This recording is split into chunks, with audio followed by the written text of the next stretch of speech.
We're here at Hazelmead in Bridport, which is one of the largest housing estates in the UK with a microgrid.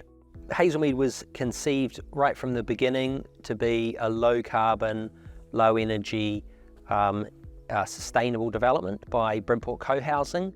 Each of the houses here has an air source heat pump for hot water heating, and it has a large solar array on each of the roofs, which provides more than enough electricity across a year to supply the electricity needs of those homes. They're all built to the AECB building standard, which is a fabric standard about air tightness and building materials. And what it means is that each of these homes loses very little heat over the winter, so it doesn't need as much energy to heat. We built a microgrid here. So a microgrid is a way of sharing the energy from the solar panels into battery storage during the day, so then it's available to be used by the homes at night. So it distributes all of the power collectively across the community. So solar on one roof also benefits people living in different houses across the site.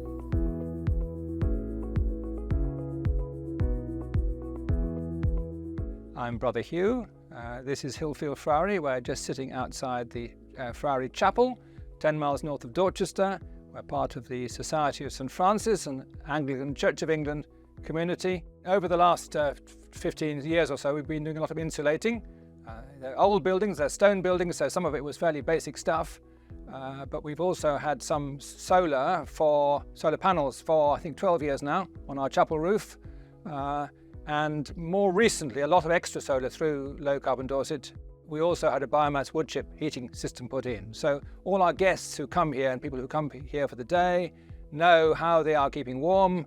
We have one electric car which all the drivers here drive. It's a sort of pool car. We have more and more of our guests turning up with electric cars, so we have a charger or two. We try to encourage them to charge when the sun is shining. People who come to us from a church, or maybe they're on a village hall committee, or they're involved in school trustees, and they're wondering how to make their buildings and perhaps their land more climate friendly. Before you spend money on anything, advice is very important. And we were very lucky to have free, neutral advice from Low Carbon Dorset. I'm afraid other places may not find that advice so easy to get, but it's still better to get professional advice first.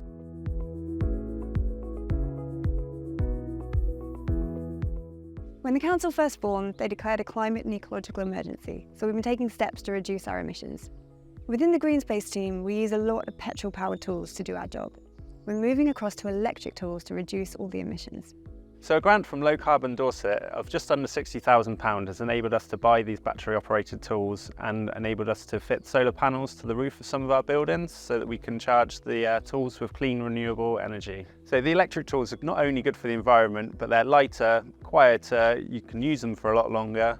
Very occasionally we might still have to get a petrol tool out, but 90% of the time we will be able to do it with a battery tool.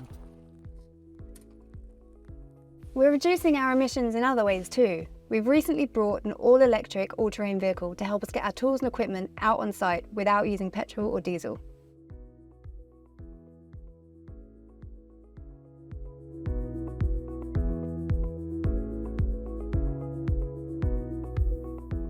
I'm Chris Smith from Print Team. It's a small family business of commercial printers.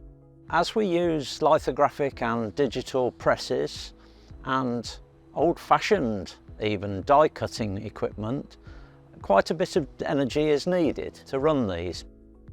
With Low Carbon Dorset's help and guidance, we were able to get a solar panel installation done with all the gadgetry to generate the electricity that helps us in our business. We're always looking at ways to improve the environment, so we're delighted that we are generating on a good day about 8.5 kilowatts that assist us.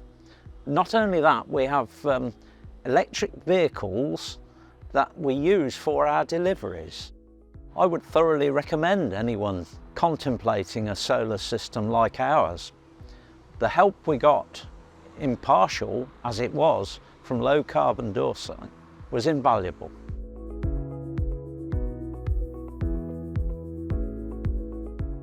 My name's Simon Holland. I'm farm here at Washington with the rest of my family. I've got mum, dad, sister and my wife and our kids all here working on an 80-acre farm. Because of our sudden increase in electricity costs, we've taken a number of steps to reduce those, one being PV and the next one being air source heat pumps in the shop for cooling in the summer and heating in the winter. Also upgrading our fridges, which have been a big impact with glass fronted doors, and generally just being aware what's going on around us with electricity and turning lights off when not needed. Simple measures like that. This project was partly funded by Low Carbon Dorset, which I'm very, very grateful for.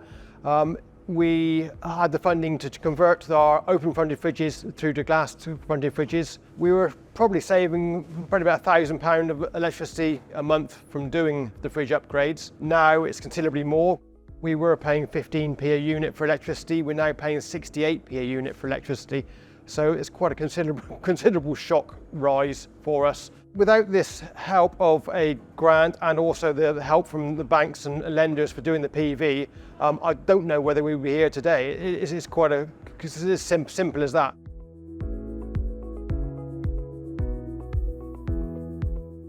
I'm Chris Hammond. I'm one of the vergers here at Sherborne Abbey, and I was involved with the installation of our air source heat pump system and the new lighting system that we have in the building. The air source heat pumps was a project that was instigated by a really young member of our parochial church council, and he was determined that we should go green for our heating.